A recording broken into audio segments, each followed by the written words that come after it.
তো এখান থেকে ভিক্টোরিয়া মেমোরিয়াল কিছুটা দেখা যাচ্ছিল।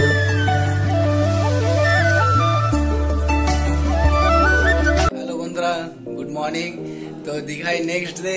তো চলো আজকে যাবো মোহনা, আর আজকেও সমুদ্রে চান করবো। বাট আজকে ফোনটা নিয়ে যাবো না, কালকে আমার ফোনটা জলে পড়ে গেছিল, ফোনটা খারাপ হয়ে গেছিল, ফোনটা বাগালাম। তো আজকে আর নিয়ে যাবো না, আজকে মোহনার ভিডিও দেখাবো, ওল্ড দীঘায় যাবো। তো চলো সব দেখাবো। তো সবাইকে গুড মর্নিং। তো আমার পুরো ভিডিওটা দেখতে থাকো নেক্সট ডে। তো চলো। হ্যালো বন্ধুরা, ফাইনালি আমরা চলে এসেছি এখন ছাদে। আর আমাদের জামা কাপড় গুলো খুব ভিজে ছিল, রুমে শুকাচ্ছিল না, তাই জন্য ছাদে চলে এসেছি। আর এই যে ও এখন মিলছে, ওই দেখো। আর প্রচুর রোদ, দুদিন ধরে যা হচ্ছিল কি বলবো তোমাদেরকে, মানে এত বৃষ্টি ভাবিনি যে এরকম রোদ উঠবে। আমি তাকাতে পারছি না রোদে, তোমরা দেখো কত রোদ উঠেছে। সেই লেভেলের, মানে এত হ্যাপি। যেদিন আসছিলাম প্রচুর রোদ উঠেছিল, দুদিন ধরে মাসির ঘরে এত বৃষ্টি কি বলবো তোমাদেরকে। তো চলো এখান থেকে আমরা যাব এখন নিউ দীঘার সমুদ্রে। তো ওখানে টিফিন করব, তারপরে চান করব, তারপরে আবার চলে আসবো, নিয়ে রেডি হয়ে দুপুরে খাবার খেয়ে যাব মোহনা। তো চলো পুরো ভিডিওটা দেখো। তো ফাইনালি রুমে কাপড় জামাগুলো একদমই শোকাচ্ছিল না, তাই বললাম ওকে যে ছাদে চলে আসি, ছাদে মিলে দিই, ছাদে প্রচুর রোদ। আর তো এখান থেকে যাব নিউ দীঘার কোনো হোটেলে, তো এখানে টিফিন করব, আর কত কি খাবারও লাগছে সব তোমাদেরকে জানাবো। তো এখানে তোমাদের বিরিয়ানি বেশি দাম নয়, 100 টাকা থেকেই তোমাদের বিরিয়ানি ফুল প্লেট পেয়ে যাবে। তো এখানে আমরা সকালবেলায় চা খেয়ে নিলাম। এখানে তোমাদের সকালে উঠেই আমরা রুম থেকে চলে এসেছি বাইরে যাবো বলে।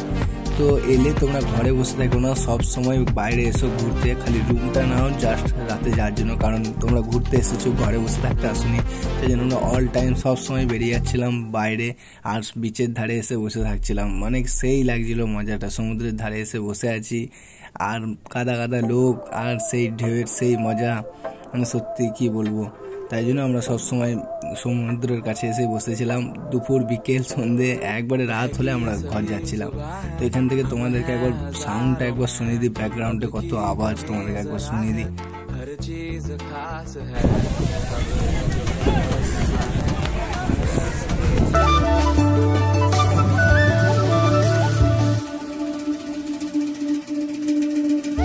I don't ever slow up, no I don't take shit. I got no love for the fakeness. If you wanna play tough and wanna hate this, I'll always show up.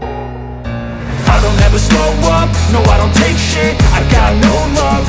তো আমি সব reels দিইনি, কিছু কিছু দিয়েছিলাম। আর যারা আমার ইনস্টাগ্রামটা follow করোনি, তো ইনস্টাগ্রামটা ডিসক্রিপশন বক্সে দেওয়া থাকবে, ডিসক্রিপশনে। তো পাপু ইন্দু অফিসিয়াল, তোমরা যাও ইনস্টাগ্রাম ফলো করো। আর সত্যি আমি একবারে ধার থেকে কাছে থেকে এসে পুরো ভিউ নিচ্ছি, বাট এখন জলটা দূরে যায়নি, এখন পুরো দেখো সামনে চলে এসছে। বাট আমরা এখন কালকে চান করছিলাম, জলটা কত দূরে ছিল, কারণ এইটাকেই বলে জোয়ার ভাটা। জোয়ার হলে জল সামনে চলে আসে, ভাটা হলে দূরে চলে যায়। আর তোমাদেরকে একবার সাউন্ডটা শুনিয়ে দিচ্ছি, এইখানটার কেমন সাউন্ডটা তোমাদের।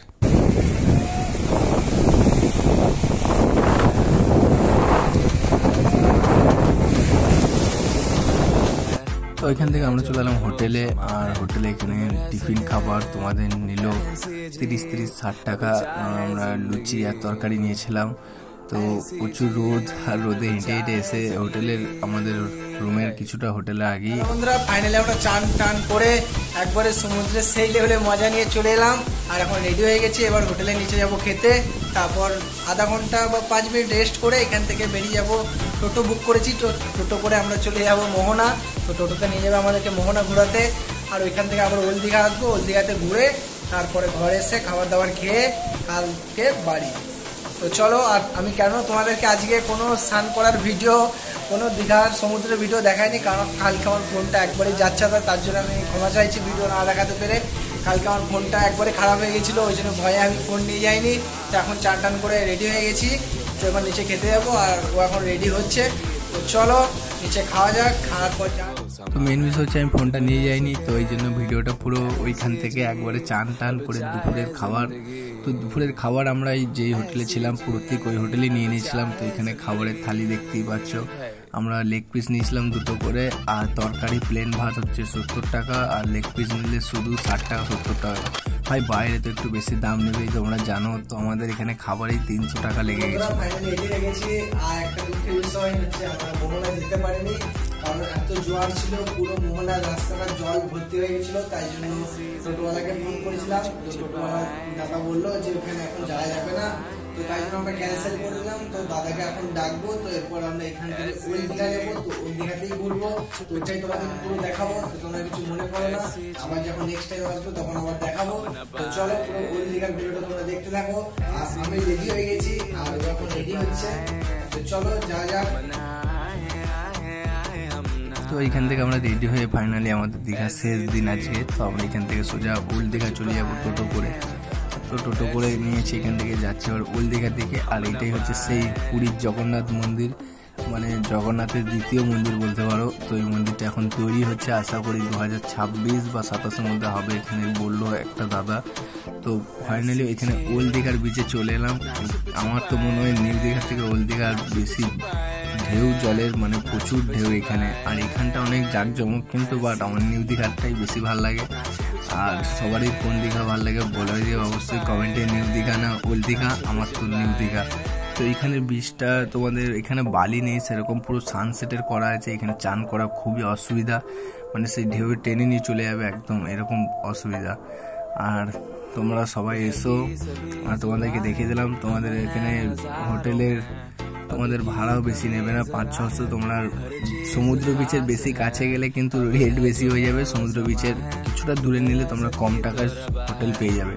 তো ওইখান থেকে আমরা হোটেল ভাড়া করেছি। হোটেল থেকে তোমরা টোটো করে যেতে পারো, পায়ে হেঁটেও আসতে পারো। আমাদের এখান থেকে 5 মিনিট হাঁটলে বা 2-3 মিনিট হাঁটলে আমরা সমুদ্র বিচের সামনে চলে আসবো।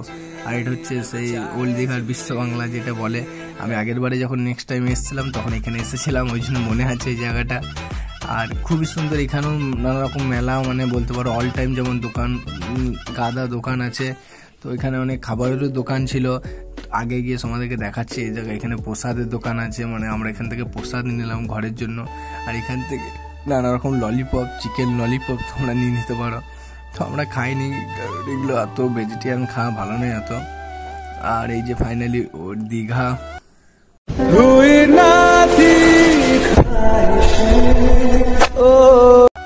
তো আমরা দুজন মিলে আর কোথাও যাইনি, এখন বিচের ধারে বসে বসে সন্ধ্যের সেই ঢেউ, আর কি বলবো, সবাই লাইন দিয়ে এখানে বসে বসে ঢেউয়ের মজা নিচ্ছে।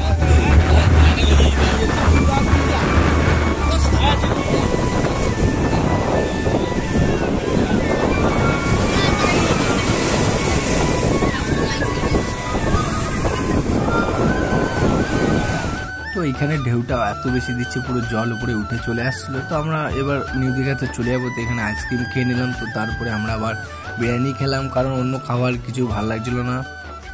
তো ফাইনালি বন্ধুরা আমরা রেডি হয়ে গেছি। তো এখন বাজে তোমার 2:30, তো 3:30-3টের সময় বাস। তো এখন রেডি হয়ে গেছি, এখান থেকে কিছু যেতে হবে হেঁটে। তো আজকে বাই বাই করবো দীঘাকে। তো খুব মজা করলাম, 2 দিন খুব এনজয় করলাম। তোমরা সবাই আসতে পারো, ছুটি থাকলে 2 দিন 1 দিন ঘুরে যেতে পারো। দীঘার সমুদ্র সৈকত খুব ভালো জায়গা। তো চলো এখান থেকে আমরা বাস ধরবো, তারপর আমরা বাড়ি চলে যাবো। তো এখান থেকে তোমরা নিউ দীঘার মোড়ে দাঁড়ালে বাস পেয়ে যাবে। এখান থেকে আমি আগে থেকেই বাসে কন্ট্যাক্ট করেছিলাম, তোমাদেরকে যারা বর্ধমান থেকে আছো আমি বাস দেখিয়ে দেবো। অবশ্য সবাই জানো, এবার যারা জানো না তাদের জন্য নাম্বার দিয়ে দেবো, তো সেখান থেকে তোমরা কথা বলে দিতে পারো। তো চলো বাস স্ট্যান্ডে যাওয়া যায়। তো ফাইনালি আমরা বাস পেয়ে গেছি, আর এখান থেকে আমরা যাব হাওড়া। তো আমরা যে দীঘার বাসটা কথা বলেছিলাম ওইটা আসেনি, বাট লেট হচ্ছিল, কিন্তু আমরা তাড়াতাড়ি বেরিয়ে গেছিলাম। তো ওই জন্য আমরা এই বাসে চেয়ে পড়েছি। তো এখান থেকে তোমাদের 200 টাকা ভাড়া নেবে, আর ডাইরেক্ট যদি তোমরা বর্ধমান যেতে চাও তাহলে ওইখানে 250 টাকা ভাড়া। তো ফাইনালি দেখতেই পাচ্ছ বিদ্যাসাগর সেতু, দারুণ ভিউটা লাগছে, পুরো গঙ্গা, সব স্টিমার, জাহাজ, নৌকো সব রয়েছে। আমি উপর থেকে যতটা পেরেছি করেছি। আর এই যে এখান থেকে দেখো আমি কলকাতার ভিক্টোরিয়া মেমোরিয়ালও অবশ্য দেখতে পেয়ে গেছি। তো তোমরা যারা কলকাতায় আসো দেখে যেও ভিক্টোরিয়া মেমোরিয়াল। আমি তো আসবোই অবশ্যই কলকাতা ঘুরতে। আর তোমরা তো জানো কলকাতা মানে হচ্ছে বড় বড় বিল্ডিং। তো আমি ওই জন্য কিছুটা ভিডিও করলাম। তো আসবো যখন তখন ভালো করে তোমাদেরকে ভিক্টোরিয়া মেমোরিয়াল আরও যা যা জায়গা আছে, ইকো পার্ক, নিকো পার্ক সব দেখাবো। আর এই হচ্ছে আমাদের কলকাতার বিখ্যাত মানে হাওড়া রবীন্দ্র সেতু। তো সত্যি মানে কি বলবো, দারুণ লাগছিল। তো এখান থেকে আমাদেরকে নেমেই স্টেশনের সামনেই স্টেশন। তো এখান থেকে গঙ্গার ভিউটাও সেই লাগছে বাসের মধ্যে। তো তোমরা যদি মন করতে তো ডাইরেক্ট বর্ধমানের বাসটাই ধরে আসতে পারতে, ওখান থেকে 250 টাকা করে ভাড়া নিত, আর এখান থেকে আমরা 200 টাকায় এলাম। তো এখান থেকে আবার 30 টাকা করে ভাড়া লাগবে বর্ধমানের। তো বর্ধমান থেকে তো আমাদের ঘর কাছেই। তো তোমরা যেটা ভালো বুঝবে সেটা করবে। বাট এইদিকে এলাম বলে আমরা হাওড়া ব্রিজেও দেখতে পেয়ে গেলাম, তোমাদের বিদ্যাসাগর ব্রিজের উপরেও চেপে পড়লাম, আর ভিক্টোরিয়া মেমোরিয়ালকেও দেখতে পেয়ে গেলাম কিছুটা। তো ফাইনালি আমরা নেমে গেছি হাওড়া স্টেশনে। দেখো তোমাদের সামনে বড় বড় করে লেখা রয়েছে, আর হাওড়া স্টেশনের পিছন থেকেই পুরো হাওড়া ব্রিজটা দেখা যাচ্ছে। তো চলো ফাইনালি একবারে বাড়ি গিয়ে তোমাদের সাথে দেখা হচ্ছে। তাহলে বন্ধুরা, ফাইনালি আমাদের দীঘা ব্লগটা কেমন লাগলো? তো ভিডিওটা আমি পরের দিন সকালে করছি, আর ব্লগটা কেমন লাগলো অবশ্যই কমেন্টে জানাবে। তো চলো দেখা হচ্ছে নেক্সট কোনো ধামাকা ব্লগে। Tata, bye bye.